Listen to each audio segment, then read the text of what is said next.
Good morning. My name is Andrew Schultz, and I'm the chair of the City of Albuquerque Board of Ethics and Campaign Practices, and I will call today's meeting to order. Let me start with, well, first of all, let me explain. We do have a full contingent of board members. One of our board members, Michael Cadigan, is appearing by Zoom. He's on the split screen on that computer, and all the other members of the board are present in the courtroom, or in the court. You can tell what I do for a living. We're all present here. So let me do a couple of administrative matters, and one other thing. For all people who will be speaking, and that includes members of the board and anyone who speaks at the podium, you need to speak into the microphone. If you do not speak into the microphone, then Mr. Cadigan cannot hear you. So if you forget, I will gently remind you. So please speak into the microphone. So let me start with the review and approval of today's agenda. That has already been posted by the city clerk. And let me ask for a motion to approve today's agenda from someone on the board. I move approval of the agenda as presented. Great. Is there a second? Mr. Chairman, I second the motion. Great. Is there any discussion? All those in favor of the approval of the agenda as posted, please say aye. Aye. Are there any opposed? Seeing none, the agenda is approved. The next item is the approval of the minutes, and I believe there are only two people on the board who can actually vote on this, and that's Mr. Cadigan and Mr. Breen. I believe they were the only members of the board at that time for that meeting. So can I ask one of them for a motion to approve the minutes of the February 26th, 2021 meeting? Mr. Chairman, I request that you approve, or would like to make a motion that we approve the minutes from the meeting from February 26, 2021. Is there a second? Second. All right. All those in favor of the approval of the minutes from the February 20th? Mr. Chair, just a point of clarification. I'm a little confused. I'm looking at the minutes, and I recall participating in the meeting and making motions. Oh, my apologies. You know what? My apologies. We were seated, so I think the motion and the second are still effective, but No, you are. The rest of us should vote. Absolutely. You are 100% correct, and I apologize for that. Sorry. All right, so there is a motion and second for the approval of the February 26, 2021 meeting. Are there any corrections to those minutes? All right. All those in favor of that motion, say aye. Aye. Aye. Any opposed? All right, the minutes of the February 26, 2021 meeting are approved. Let me turn now to the remainder of the agenda, and let me start with a few preliminary matters to present to the board. So we have a complaint, number 01-2021. That matter has been referred to the board by the city clerk.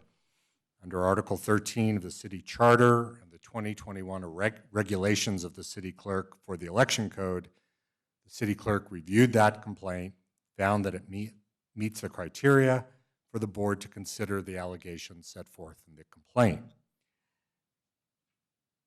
On our agenda today, we actually have two separate items for the board's consideration. The first are two separate requests for investigation. And just to be clear, the complainant in 01-2021 filed a request for referral to the Office of Inspector General for investigation on June 16, 2021. That request is limited to an investigation of the allegations set forth in the complaint in Board of Ethics Complaint 01-2021. Separate from that request We also have received a request from the city clerk for an investigation by the Office of Inspector General. That request was received on July 9th, 2021. That request relates to three separate things. First, the allegations set forth in Board of Ethics Complaint 01-2021. Second, the allegations set forth in Board of Ethics Complaint 02-2021. And third, the qualifying contributions submitted to the city clerk by candidate Gonzalez. So we have those two separate requests pending before the board. Now, under our rules, to grant either of those requests requires the affirmative vote of at least 4 members of the board. If the board votes in favor of an investigation, the board then needs to determine the manner in which the investigation will proceed, and specifically, the board needs to consider whether it will utilize the Office of Internal Audit and Investigations. That also requires a separate vote of at least 4 members of the board. The second matter on the board's agenda, separate from the request for investigation, is the evidentiary hearing to be held in 01-2021. That hearing was noticed by the city clerk to consider the merits of the allegations and to give the parties a full and fair opportunity to be heard. I would like to propose the following for the board to consider. I would like to have the board first consider the requests for investigation. And specifically, I suggest that the board first consider the request submitted by the city clerk. I suggest that we consider that first because it is the broader of the two requests. If the board grants that request, we will then consider the manner in which that investigation will be conducted. If the board denies that request, then I suggest the board move on to consider the complainant's request, which is limited to the allegations set forth in Board of Ethics Complaint 01-2021. If the board grants that, then we will need to consider how to proceed, and specifically whether to use the Office of Inspector General.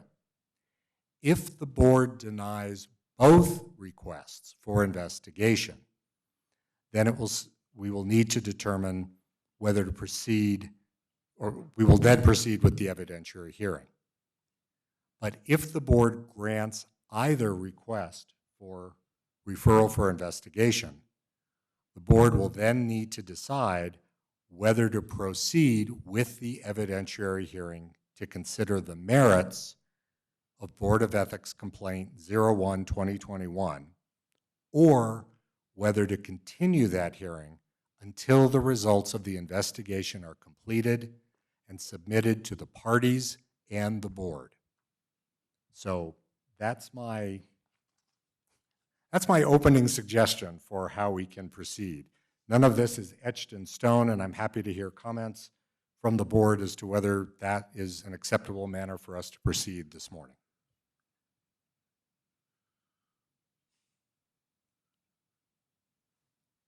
I'm happy to know someone is listening.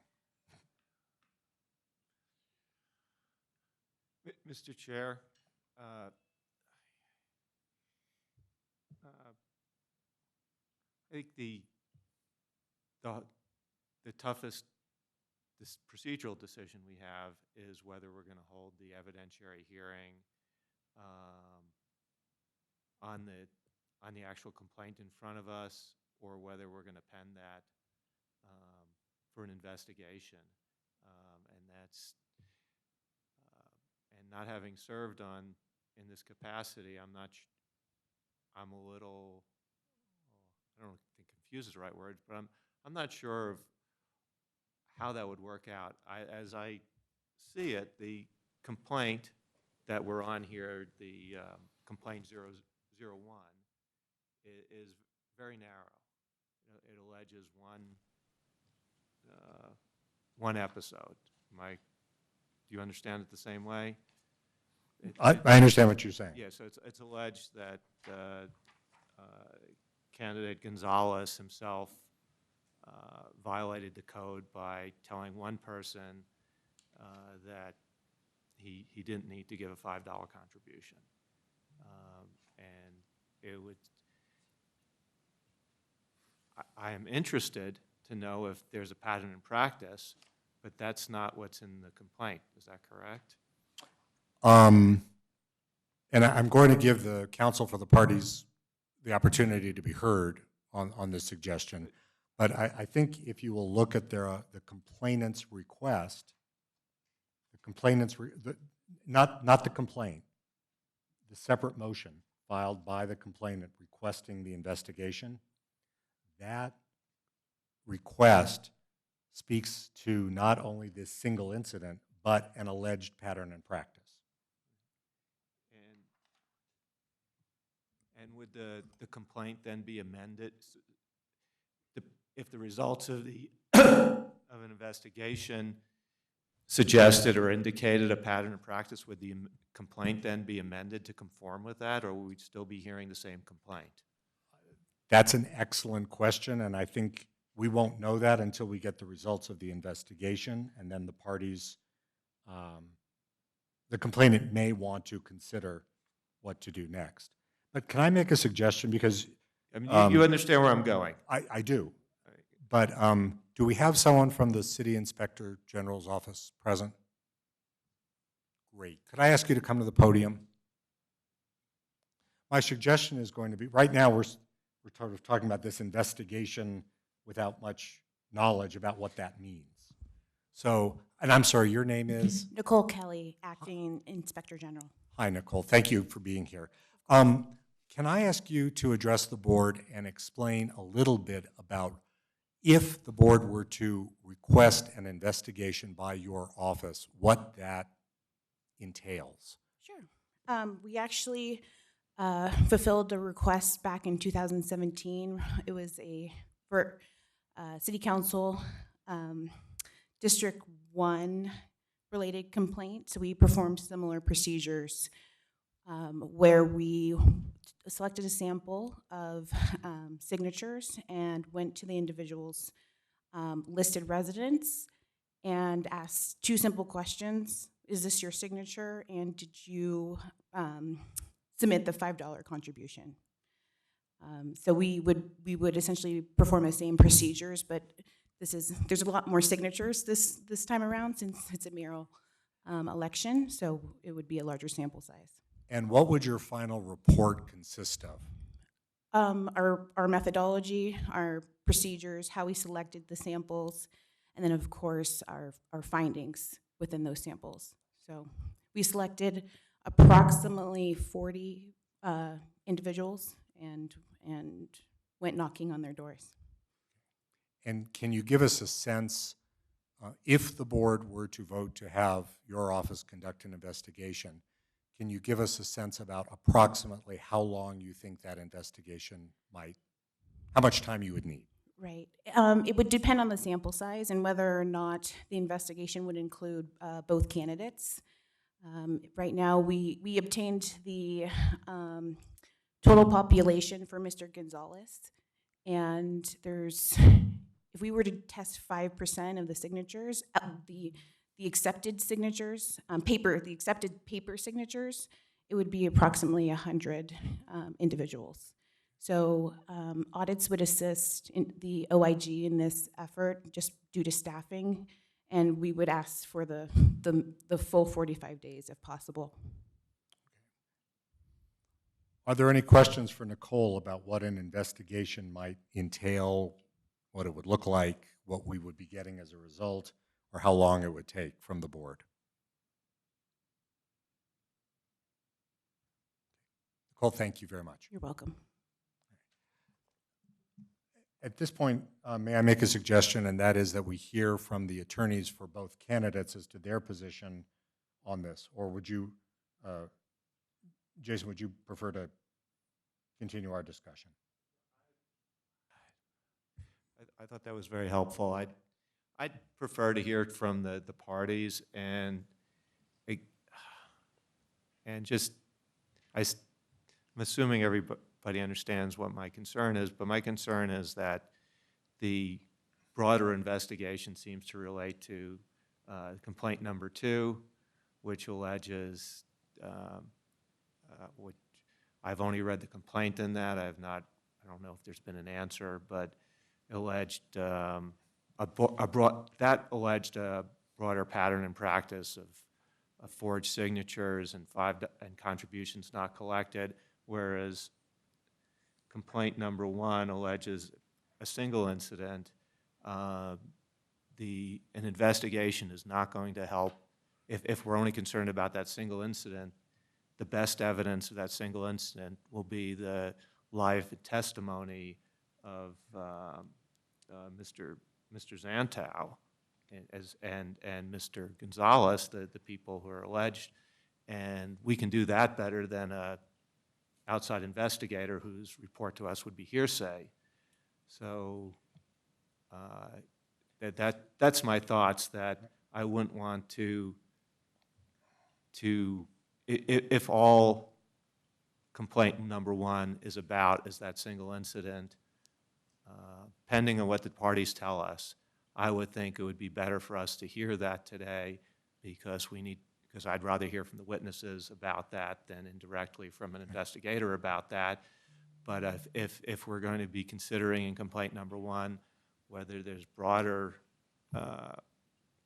whether there were any other incidents, then I'd rather have an investigation. So just 2 things, and then I'd like to hear from the council.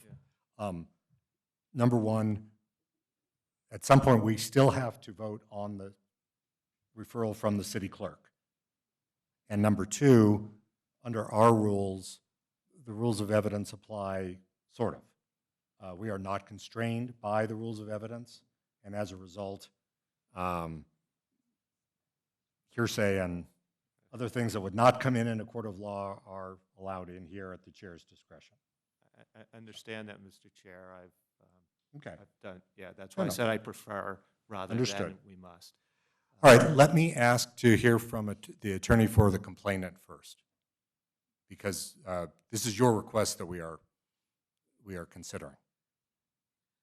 Oh, you're considering my request right now, not the city clerk's request?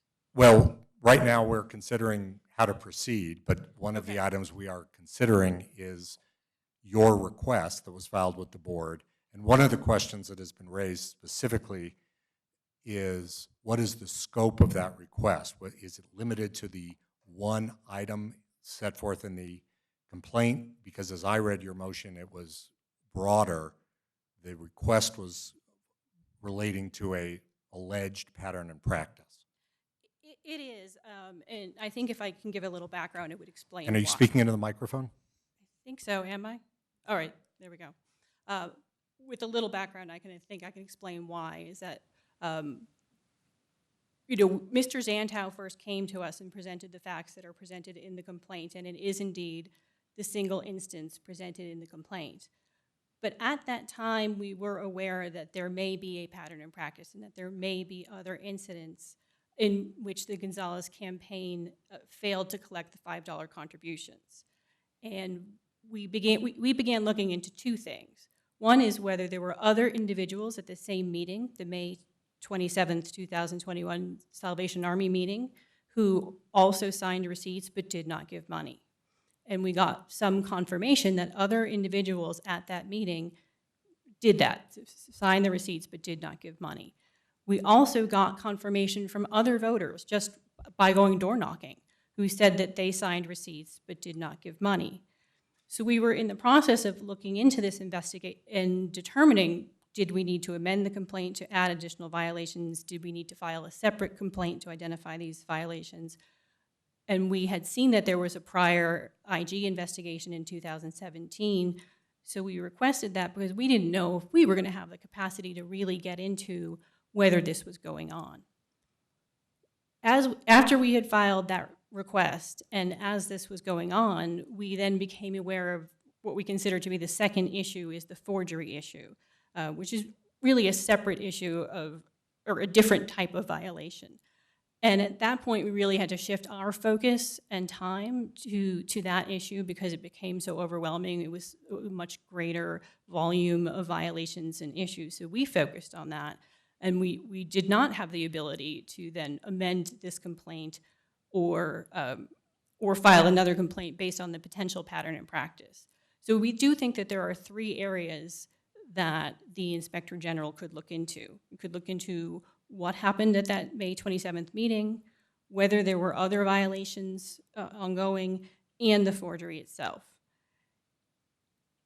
And so if it would benefit the board to have all of that information, then we would be happy to wait for the investigation.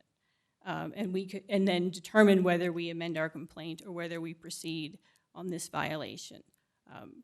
We are prepared to proceed today on the single violation. Mr. Zantow is here. The other witnesses I identified are here. We'd also be happy to get a ruling from the board on that if that's what the board would prefer. But it may make sense to wait for the investigation and have a full, complete picture of the extent to which this was a common practice of the Gonzalez campaign. Are there any questions for counsel for the complainant?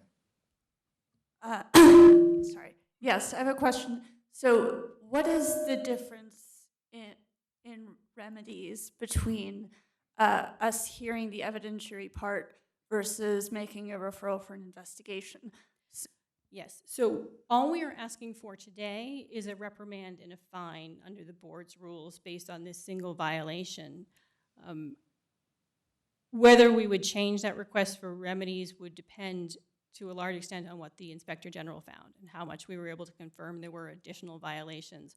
And it would depend on the status of Mr. Gonzalez's public financing as to whether there would need to be a request for a recommendation in that regard or whether we would just be focusing on the scope of a fine and the scope of a reprimand based on the extent of a problem. All right. And in contrast, the Inspector General, after an investigation, can the Inspector General provide any remedies based on that investigation? My understanding is the Inspector General would just prepare a report, which would then be given to the board, and then the board would decide. Other questions for counsel for complainant? Yes,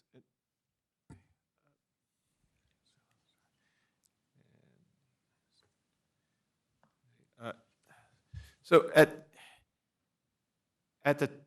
you said that you were aware of other violations you allege at the same meeting. Yes. Were you aware of that at the time you filed your complaint? Which No. is no. No, we did a follow-up investigation. Other questions? And Mr. Cadigan, I want to make sure I'm not overlooking. No questions. No Thank you. questions. Could we hear from counsel for respondent, please?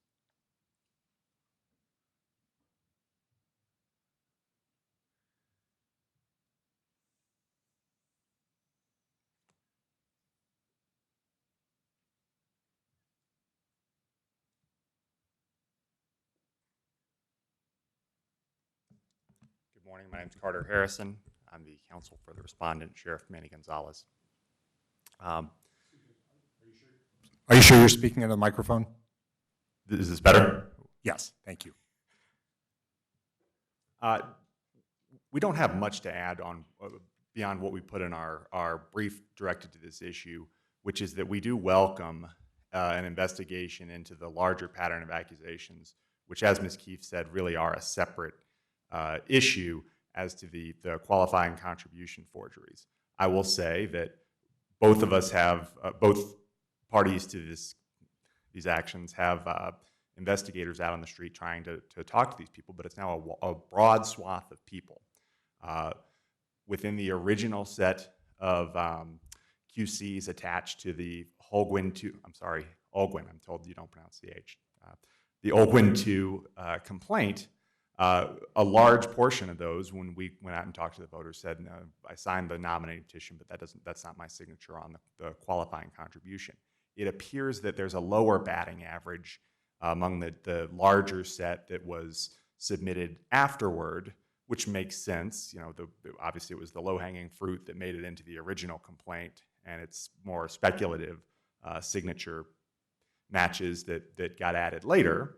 But that obviously is the information that this board would want. Is not, you know, do these signatures look different, but to actually ask the voter, you know, did you give $5? Did you? And that's best done by an independent investigator for a number of reasons, starting with resources. We've mentioned that obviously, you know, we're light on resources, and then starting with the fact that it's better to have an impartial investigator asking those questions, just to prevent what you sometimes find, which is partisan investigators, you know, getting the box checked, that, or describing what the two different boxes on a form mean in a way that's more apt to produce the favorable box check. Now, on the Olguin 1 case, you know, Ms. Keefe, again, is as I said yesterday, a professional. I don't think she's mischaracterizing anything, but there is no suggestion of a broader pattern beyond the one incident itself. There's no suggestion of a broader pattern other than the inference of, well, if he did it once, maybe he did it again.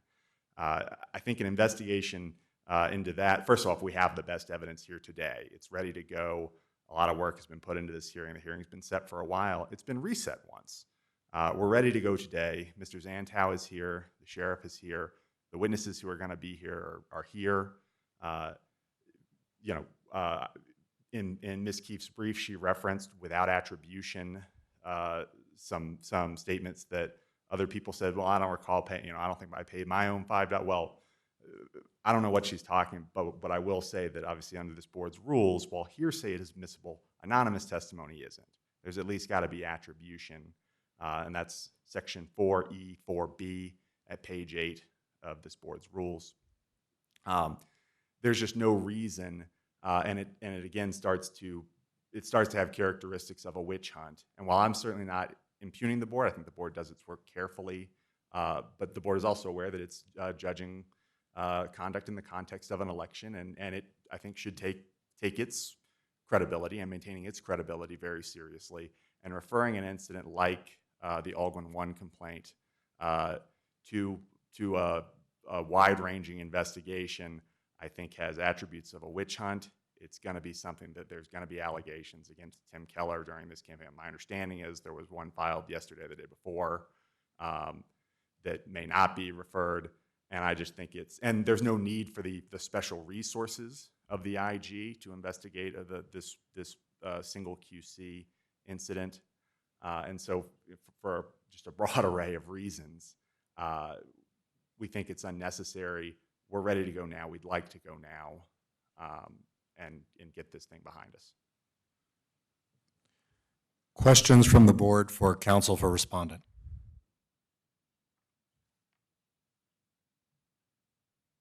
All right, thank you very much. All right, we've now heard from the Office of Inspector General. We've heard from counsel for both parties. Let me return to the matter before the board, which is how the board wishes to proceed with regard to the two separate referrals for investigation that are on our agenda for today. Again, my suggestion was that we take up the city clerk's request first, solely because it was broader, but I am here to serve at the pleasure of the board. So. Mr. Chair, if we do the investigation and we find that this has been a pattern with additional voters, and we hear the one complaint today, what would be the difference in consequences? Is it a higher fine, or what would this board determine if we do find that it was a more of a pattern? It's a good question. The scope of this board's authority is laid out in our rules in section 4G. And quite frankly, we are a board of exceptionally limited powers. So we are empowered to impose a fine of up to $500 per violation. We are empowered to issue a reprimand. We are not empowered to remove candidates from the ballot. We are not empowered to make an ultimate decision with regard to which individuals who sign qualifying statements will be counted by the city clerk, and we are not empowered to make a determination whether any particular candidate is or is not entitled to public financing. So at best, if there is found a pattern in practice, what that truly means is that there are multiple violations of the code and ordinances over which we have the power to enforce, which would mean potentially multiple violations equating into multiple fines. But in terms of any special powers that we have with regard to some super duper authority that we have for the most egregious type of violation, that simply doesn't exist under our rules. So let me ask for a motion with regard to how the board best can proceed this morning.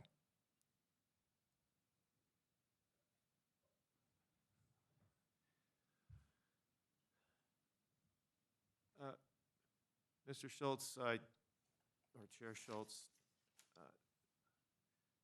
could we get Ms. Kelly back for a question? Sure. So can we?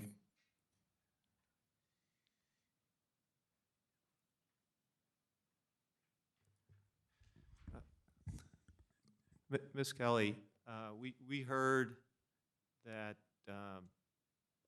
there's an allegation, aside from the broader pattern, that there's an allegation at the specific meeting that is alleged in the first complaint, Olguin 1, with Mr. Zantow, that there were other participants or other people at that meeting who were solicited for a QC and allegedly told the same thing. The investigation that you described was more of a, based on a random sample of all QCs. Does your office have the ability to do a further investigation just to the QCs collected at that one meeting on May 27th? Yes, sir. Thank you. You're welcome. Any other questions? Thanks so much. Mr. Chairman, actually, I think the question is for the board. Thank you very much. The scope of the investigation, for the purposes of BOE 01-2021, would the scope of the investigation be focused on that specific complaint, or would the investigation also contribute to the other complaint, 02-2021? That's a really good question, and let me tell you why. Mr. Marks is focused on the allegations directly in the complaint in this, which is 100% correct. What I have been looking at is the actual request for referral to the Office of Inspector General, which was filed on June 16th in this case. And in that request, I'm looking at the first page, and it says, it refers to an investigation, quote, whether Mr. Gonzalez has engaged in pattern and practice of submitting fraudulent qualifying contributions. So I'm reading the request for referral that was filed in this case as going beyond the single incident raised in the complaint.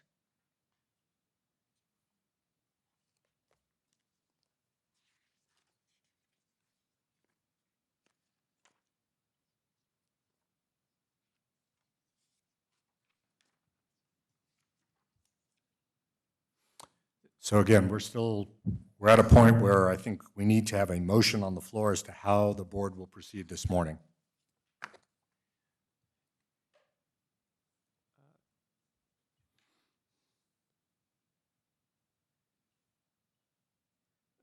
Mr. Chair, I would make a motion that we do refer the city clerk's request and to the Inspector General, Ms. Kelly's office, for investigation, and specify that in addition to a random sampling investigation within her professional judgment, that they also investigate the allegations that that there may have been other violations at the May 27th meeting. And that would be my motion, but to explain, I am not necessarily favoring deferring the evidentiary hearing. Before there is a second, I'm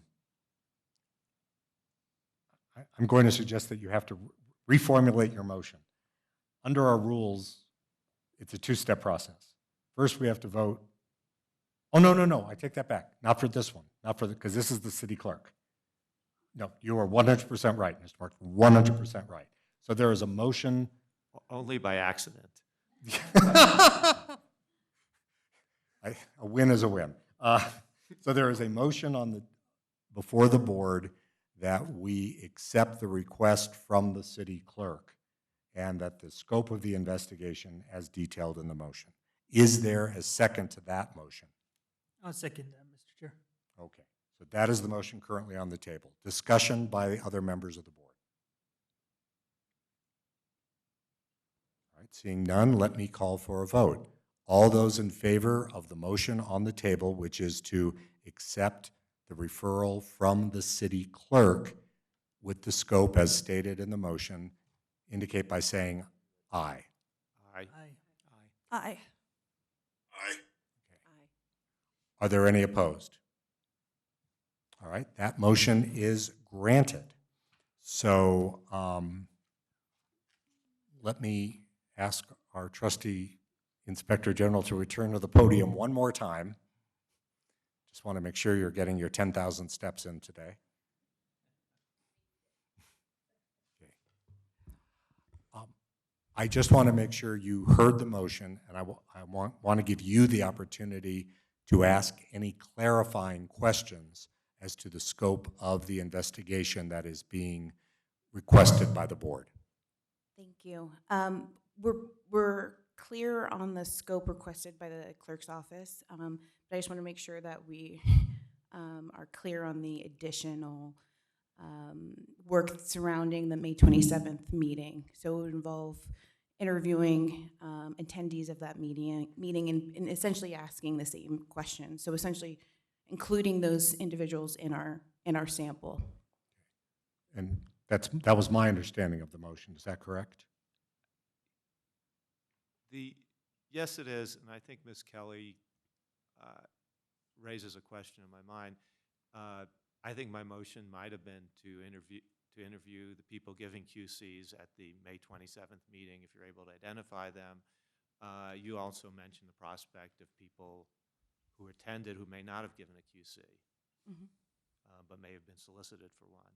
Right. And I would take that as within the scope of my motion. And I would for agree. Clarifying. Absolutely.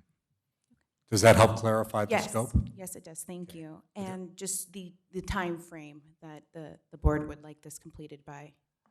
Next week? Sorry about that. I think sooner is always better, but on the other hand, we want, I think it's the sense of the board that we want the most complete and accurate information possible. You had earlier said you were requesting the full 45 days. Can we nudge that a little quicker? We could get it done in 30. All right. With a And I will say that in the previous instance where you performed an investigation at the behest of the board, I believe 30 days was the time frame. correct, but it was a much smaller Understood. operation. Yeah. Is 30 days acceptable for the board? All right, you have your marching orders. And just also one last thing. When your report is complete, we would ask that you submit your findings to the city clerk, and that the city clerk then will be charged with distributing your findings to the members of this board and to counsel for both parties. We will do so. And just to reiterate also, we won't be making any formal recommendations. The report will only include our findings. That's our understanding. Okay, Thank you so much for your assistance. of course. Thank you. Okay. We now then need to take up the question of whether the board will now proceed with the evidentiary hearing in 01/2021, now that the board has referred the issues to the Office of Inspector General. Before the board considers, I'd like to ask counsel for both parties to address that. Now that the landscape has slightly changed, so now that the board has voted for the investigation, we'd like to hear from counsel for both parties as to your views as to how the board should proceed this morning. So, counsel for complainant.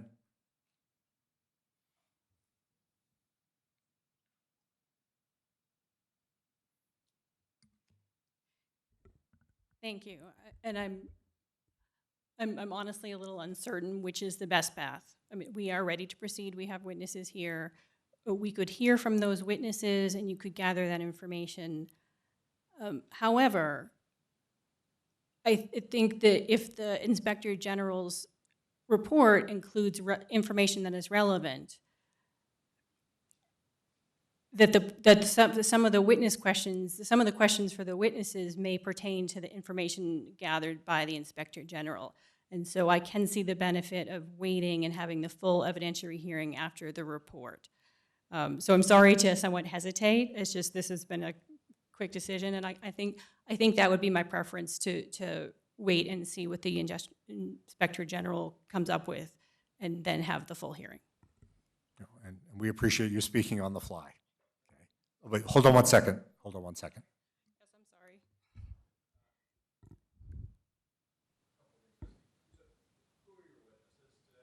Sure. Who are your witnesses today? We have 4 witnesses here today. We have Heidi Brooks, who was the woman who first learned of the interaction between Mr. Zantow and Mr. Gonzalez and figured out what had happened. We have Nettie Holguin, who then did the subsequent investigation. Mr. Zantow is here, and then Carrie Brandenburg is here. She attended that May 27th meeting by Zoom and witnessed some of the events. Okay. So of those witnesses, you asserted that there might be information gleaned from witnesses based on questions prompted by the investigation. Of those, the only one with any direct personal the ones with direct personal knowledge are Mr. Zantow and Ms. Brandenburg, correct? Correct. I think the witnesses who I might have additional questions for based on the Inspector General report are respondents' witnesses. Oh, I see. And if we heard Holguin 1 today, and you see something in the Inspector General's report that you believe represents an additional violation, is there any reason why you cannot file another complaint? No, I could do that. And is there any reason why you can't call as witnesses any of the people who are identified as witnesses for today's hearing? No, I could do that. Sorry. Any other questions for complainant's counsel? Just want to make sure. Thank you. Counsel for respondent. Our preference is if this thing is going to go to the IG to wait and have the hearing after we have the information. Otherwise, we're just being put on trial twice for the same thing, which is neither fair nor a particularly good use of our highly limited resources. Thank you. Are there questions for counsel for respondent?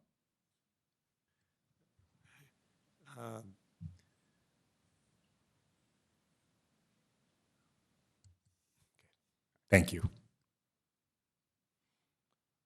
All right, so we've heard from both parties.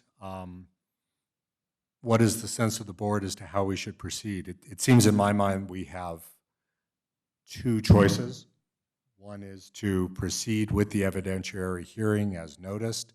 The second is to continue that hearing until the board receives the report from the investigator general. And I should say, since both parties will receive that report, it would be my sense to give the parties an opportunity to have a supplemental submission to the board with their thoughts on the significance of those findings before another hearing was held.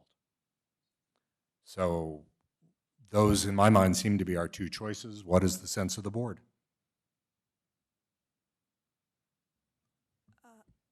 So I'm sensitive to this being continued somewhat indefinitely, that it's already been continued once and it's going to kind of hang out for a while. However, there is the standard argument for preserving resources, board resources, party resources, and certainly we may get better evidence after the whole process of the Inspector General. Is that a motion? Mr. Chair, I make a motion to continue the hearing and to a time that I think we can we give them a deadline to amend their pleadings after the filing of the Attorney General's report? Yeah, I think perhaps the better way to put it is, just a suggestion, is if the Inspector General will have their report done, that's why I bring my magic phone. So today is July 16th.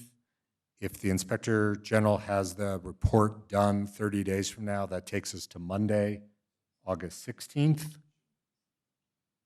And what if we were to give the parties until Tuesday, August 31, in which to either file supplemental briefing on the significance of the findings, or to file an amended complaint? Does that work? Mr. Chair, I wouldn't give them that much time. I would. Okay. I would. What day is our election? November 2nd. And Well, do you want to? I mean, I think I would give them 10 days to either amend their pleadings or file a brief and file new. Okay. And file. So I file think new witnesses and exhibits, and possibly we could ask the council, well, for the parties, and maybe we should just, maybe I should simplify the motion and say motion to continue, and then ask that we bring the council for the parties back to discuss scheduling. I would. Sure. Yeah. Let's do that. So I withdraw my motion and move that we continue today's hearing until after the Inspector General's report with a schedule to be determined subsequent. understood. Is there a second for that motion?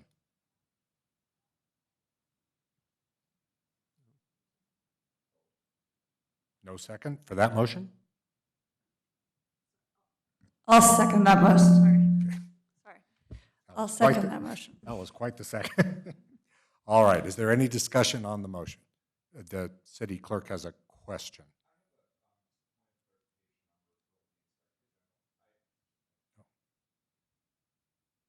I have a point of clarification on the request for referral, or a request for clarification on the referral to the Inspector General. We sort of moved on from this, but I want to make sure we're all on the same. Okay, that, Okay, if you have a question about that, there's a motion pending. okay. Do you have a comment on the pending motion? I do not. Okay. Any discussion about the motion on the floor for the board? Mr. Chair, I just want to state that when both parties are asking us to continue it, that's my reason for doing it. I could see, as I think we all see, some benefits to resolving the matter in complaint 01 right now, but when both parties are asking for continuance, as Ms. McCaffrey said, that's makes sense. So I want to be on record as that. Any other comments?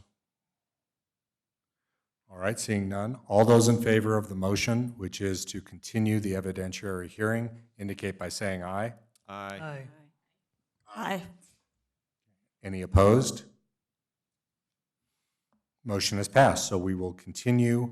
I have a suggestion. We have one other item on our agenda, which is a board resolution, which has to do with our meeting dates. My suggestion is, why don't we take that up and take care of that, and then we can work with council on scheduling dates.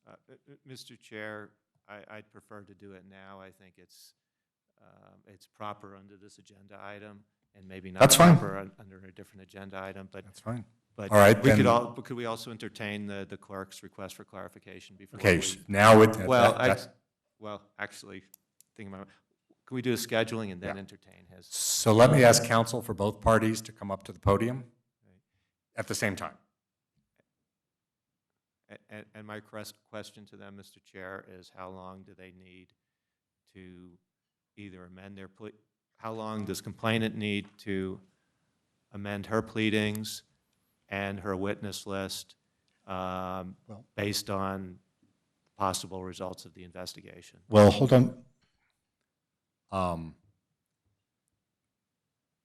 don't want to be presumptuous as to what the complainant is going to do.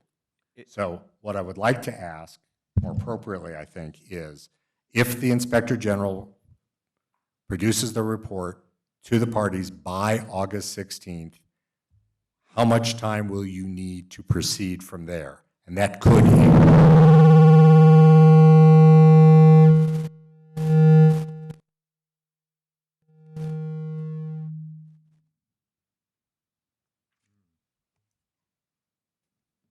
Any questions about that? No. That could include amending the complaint. It could be filing a supplemental pleading. It could be filing supplemental witness. So I don't want to be presumptuous as to what they will be doing.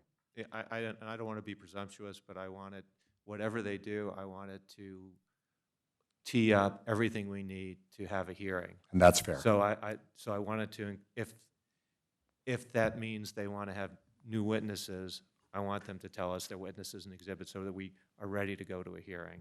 So, So again, starting August 16th, let me start with the complainant. So I'm looking at the calendar, and August 16th is a Monday.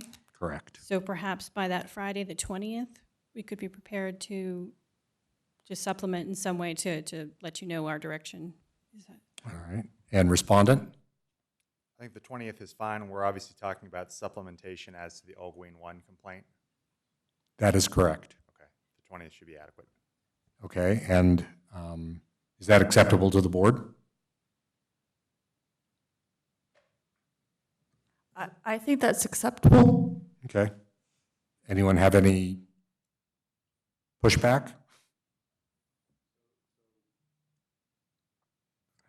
so complainant would supplement on that Friday, the 20th, That's the proposal from the And- complainant's counsel. and then you would respond a week later? What was the day you gave?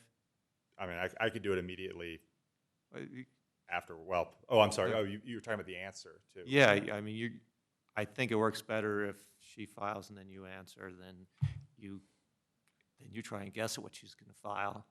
Certainly. I mean, normally, obviously, the rules stipulate that whenever we notice that hearing, I'll have 10 days from then.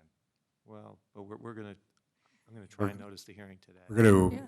Well, They both will have the Inspector General report, however, so since they will both receive that, I don't think there needs to be a lag from the complainant to the respondent. Let me throw out a suggestion. And again, I'm trying to cover all my bases here. So Inspector General reports on Monday, the 16th. By the 20th, can we do anything about this? Okay, very sorry. By the 20th, the complainant will either file a supplemental brief or an amended complaint. If it is just a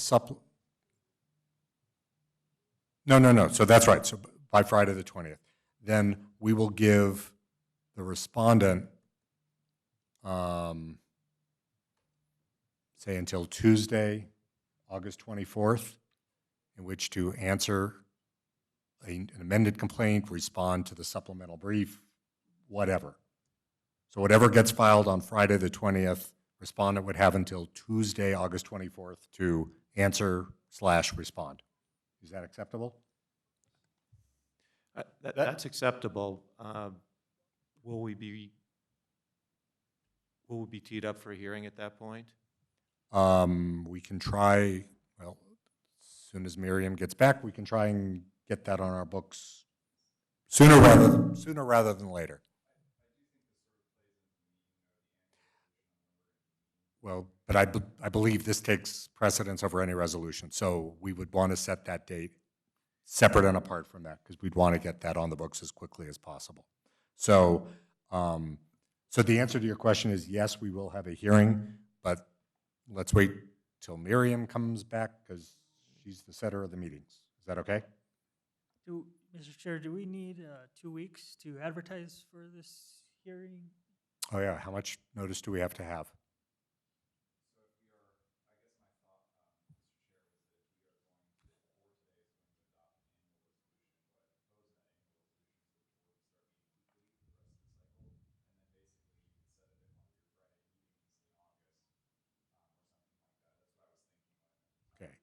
I want to set a date certain for specific, not for a regular meeting, specifically for the evidentiary hearing. Well, if we set it today, there'll be more than 30 days' notice. I mean, if it needs to be published. Right, that's why I want to get. Yeah, so it's, Well, right, and then you'd have to get so I don't know if everyone has their calendars. The last date you mentioned was, I believe, Tuesday, the 24th of August, for when the respondent submissions would be due. Correct. What if we were to try to hold this hearing on Friday, August 27th? Same time, 9 a.m. Mr. Chair, that would work very well for me. I have a 2-week-long hearing that starts next week, the week after that, and I could have somebody, I could probably get out of it for this, but it's easier for me if we do it on the 27th. Okay, so the proposed date will be done by the time they come. Friday, August 27th is our proposed date for the hearing at 9 a.m. Can you please schedule that for us? So any question from council? Yes.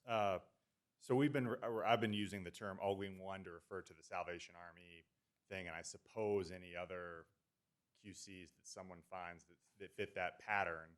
Obviously, the IG report will address both cases. I assume that the timeline we've outlined with the complainant filing on the 20th and us responding on the 24th will be of a subject matter of that type, and this won't just be the complaint expanding into what is now effectively known as the All-Wing 2 case, because those timelines aren't adequate. That's actually a really good question, because as of right now, 02/2021 is scheduled to be heard when? Thursday. Next Thursday. So that's the 26th. Oh, I'm sorry, I'm still in August, sorry. That's the 29th. So counsel for respondent raises a really, really good point about what do we want to do about that hearing, it seems, if we're being consistent, that we're probably vacating or continuing that hearing as well until we get the Inspector General report, which leads to a follow-up question is, are we going to continue to treat the two complaints as separate complaints, or are we assuming that they are going to be morphed and we will have one hearing to resolve the allegations in both complaints following the Inspector General report? Mr. Chair, from my understanding, the Inspector General, as we decided today, will be asking two questions to the voters, whether or not that is their signature and whether or not they contributed the $5. So I guess my question would be, are we going to add additional questions to include the other complaint? Otherwise, they would need to do two separate investigations? Sure, you need to speak into the microphone.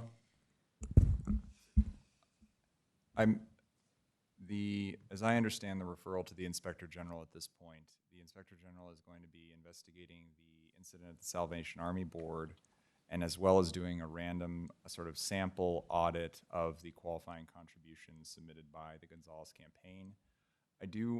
The allegations, I just want to clarify the referral because the allegations in Holguin 2 relate to a number of allegedly forged contributions, and I don't know if the board is specifically requesting that those be identified and investigated. The reason I bring this up is that in motions filed with the board now, the Gonzalez campaign has admitted that those were forged, and many of those were submitted by the designated representatives. Can you speak into the microphone? Many of those qualifying contributions were submitted by the designated representatives of the Gonzalez campaign to my office, and so I think one of my concerns in the referral was identifying the full scope of the fraudulent conduct here, and I just want to make sure that is within the referral to the IG. Or potentially, and that doesn't necessarily seem to be asking the same thing as a random audit. Fair enough. So, Mr. Marks, let me go back to you, at least to start, since it was initially your motion. I just want to make sure we have a sense of the board as to what we're requesting. These are all fair questions, Yeah. so I think it's Ms. Kelly's scope, as Member Martinez was talking about, she's going to ask people, is this your signature? So it does overlap. I mean, it will give a random sampling, result of a random sampling of whether there's evidence that signatures are forged. So they do overlap. My motion was not to work off of the Holguin 2 complaint, the list of what the complainant alleges to be fraud, and further investigate that. I think I was taking my cue from Ms. Kelly as to what she would do and what their expertise is. I don't know that they're what do you call, is it phrenology or handwriting experts? I don't know. I'm not. But I do think it's a good question. Are we rolling the two together? I don't think we have to. Okay. I think it's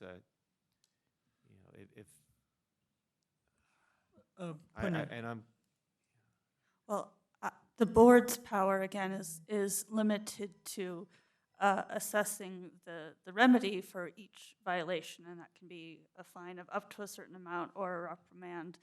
And so the remedy for each violation will be the same in kind, might be different to degree. So we can sort of roll them together because we don't have to differentiate on what the potential remedy will be. We just have to reduce down, okay, is this a violation and what is the appropriate remedy? Okay. And did you have a? Mr. Chair, the second complaint, does that include petition signatures? Because are those aren't discussed, it's the forge of the, It's the $5. qualifying contribution receipts that have the Only. forged signatures. okay, Well, thank you. let me go back to counsel for both parties and get a sense from you about, are we, after we receive the report from the Inspector General, are we proceeding with one hearing to address all of the allegations set forth in 1 and 2, or are we still continuing with 2 separate complaints? We've now scheduled the hearing for 01/2021, so will we still need to reset the hearing for 02/2021? I do think it makes sense to reset the hearing for 02/2021, So but I keep them. don't think they need to be consolidated. I do think they are separate issues. Okay. And respondent? We also believe they're separate issues. Okay. All right, so then, just to be clear, And sir, you also agree that it should be continued from next week until after the AG report? Or Yes, IG report? which there was never any question about, but if Ms. Ogween is amending what we now know as Ogween 1, in theory, you can amend to just add everything. And I wanted to understand that as a subject matter limitation, she'll be amending it out to whatever is substantiated in the Salvation Army case and other. I mean, the pattern involved here are fairly different. I mean, these are totally different types of allegations. So in my mind, there's not much of a gray area. But to be clear, if on the 20th we get an amended complaint in Ogween 1 that encompasses the allegations in Ogween 2, then the timeframes I'm given to respond are inadequate. Mr. Chair, I think that's a good point, and Ms. Keefe, I don't think amendment of Ogween 1 to include the allegations that are already before the board in Ogween 2 would be well taken. Certainly.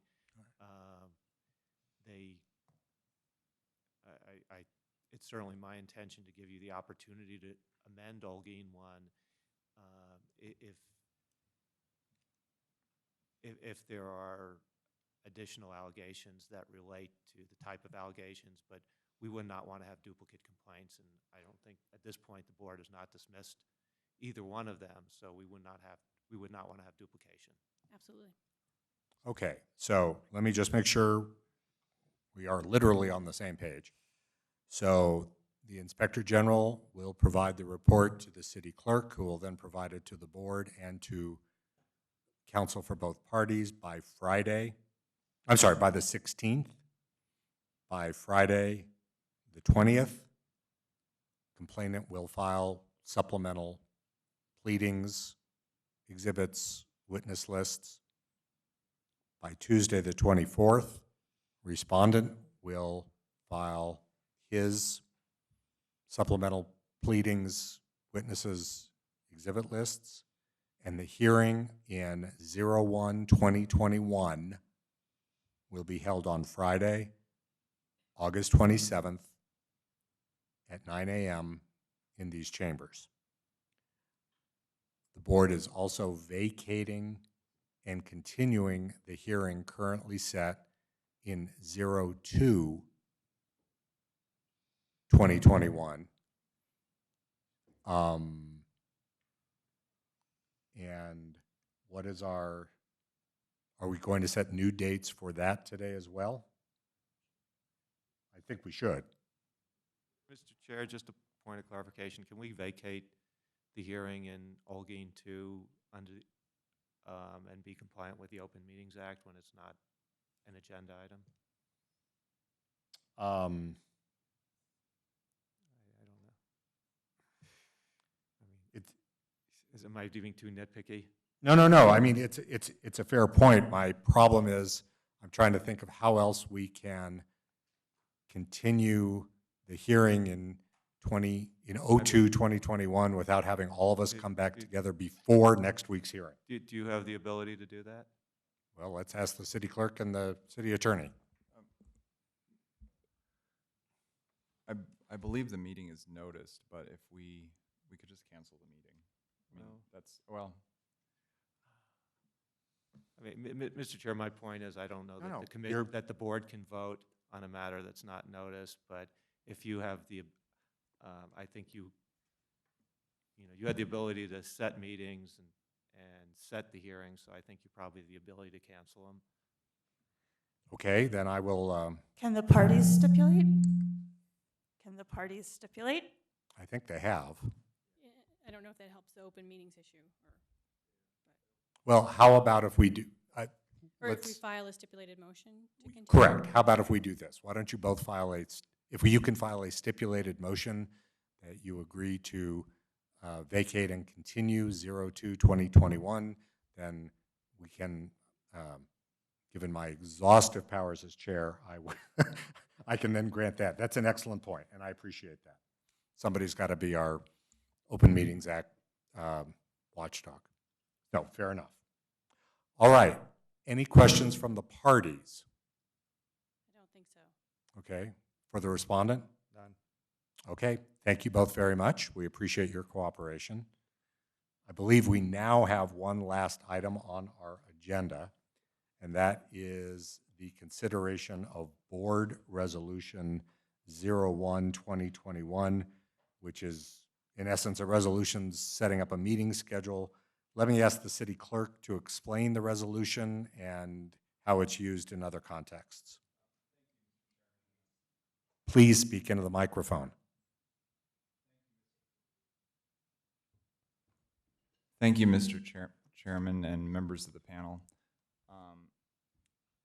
There are other bodies in I guess I'll back up and say the Board of Ethics has traditionally announced its meetings essentially ad hoc. We announce them, to my knowledge, we've never done an annual resolution identifying the dates on when the board is going to meet. We've just announced meetings as matters came up. My impression is this cycle is going to be very busy, and it does assist me in trying to schedule matters before the board to have sort of a more set calendar.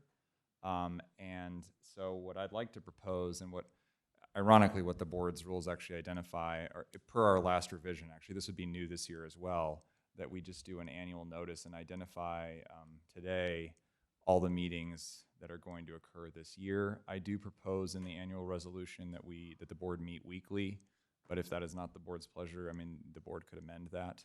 But I do feel like it would be helpful if the board had a more regular meeting that's sort of on everyone's calendar.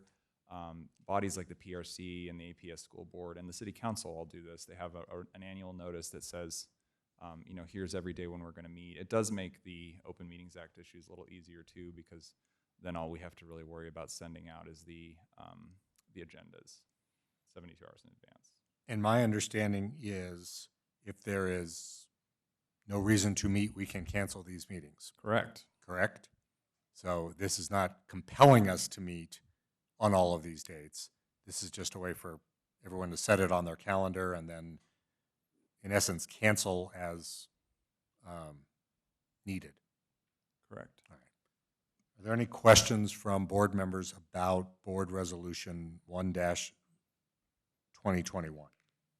Mr. Chairman, I would have difficulty committing to a weekly meeting in the middle of the week. I don't know if we could go every 2 weeks. Also, who would have the authority or the decision maker for canceling the meeting? I think the chair can. All right. What if we were to amend the proposed resolution to every 2 weeks rather than every week? That give everyone a little bit more breathing room? Mr. Chairman, that'd be acceptable to me. Okay, I'm seeing lots of nods. Right, and, well, we've already kind of established a pattern of Fridays. I don't know if the day of the week matters. I think we included, Mr. Chair, on this resolution, I believe we set it every Thursday. It does appear we've been meeting every Friday just because we've sort of been scheduling these meetings ad hoc. If you would like me to, if we'd like to make the resolution, or if we'd like to amend it so that it's every other Friday through December, we can that can be the amendment, and then we can figure out the dates and set those as per the board's direction. Is there a preference? Thursday, Friday? Mr. Chair, is there going to be availability for Zoom continued throughout the year? Mr. Chair, members of the board, there is an ability to attend via Zoom. I will alert the board that because the emergency declarations are no longer in effect, the city's boards and commissions ordinance does apply to the Board of Ethics, and that resolution requires that it allows hybrid meetings, but it requires a quorum of members of the board to be present in a city facility, and you can only attend remotely if it's absolutely impossible or if it's like significant difficulty, but that's a case-by-case determination, and so I would just alert the members to that. Okay. So I think that the answer to your question is a definite maybe. Did I hear you correct, Mr. Clerk? Yes. All right. So again, my question was about Thursday, Friday. Is there a preference? Mr. Chairman, Fridays work well for me. Fridays.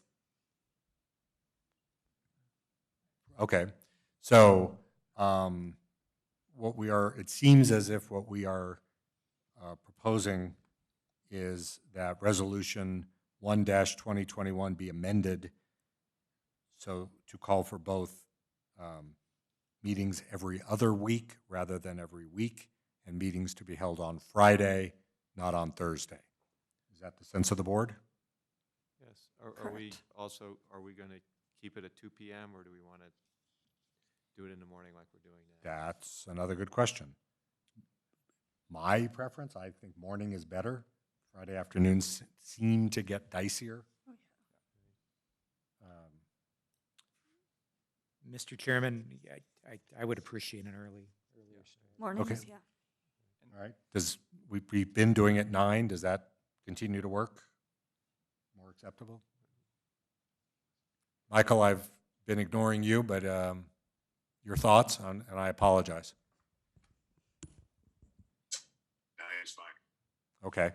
So then that would be another change. The meetings would be at 9 instead of at 2. And Mr. Chair, members of the board, when would the board like to start this on a specific date in light of the 2 upcoming hearings, or would you somebody start every Friday and we'll cancel meetings as necessary if we don't really have anything to hear?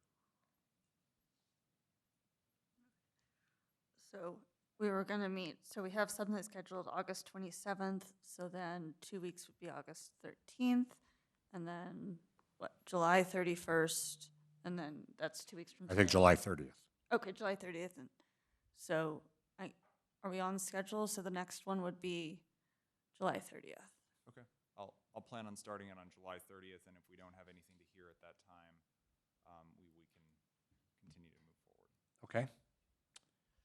All right. So with those revisions stated, is there a motion with regard to Resolution 1-2021? Mr. Chairman, I make a motion that we accept Resolution 1-2021 with the following amendments: that we meet every other Friday beginning July 30th. Right. July 30th. And also that the meetings start at 9 a.m. with the option of canceling meetings if there is no business before the board. All right. Is there a second to that motion? I second. Great. Any discussion? All right. All those in favor of the motion as stated to adopt Resolution 1-2021 as amended indicate by saying aye. Aye. Any opposed? Motion carries. Those are all of the items on our agenda for today. I will accept a motion to adjourn. So moved. All right. Any second? Second, Mr. Any opposition? Thank you all very, very much. I truly appreciate the work of the board today, and we are in adjournment.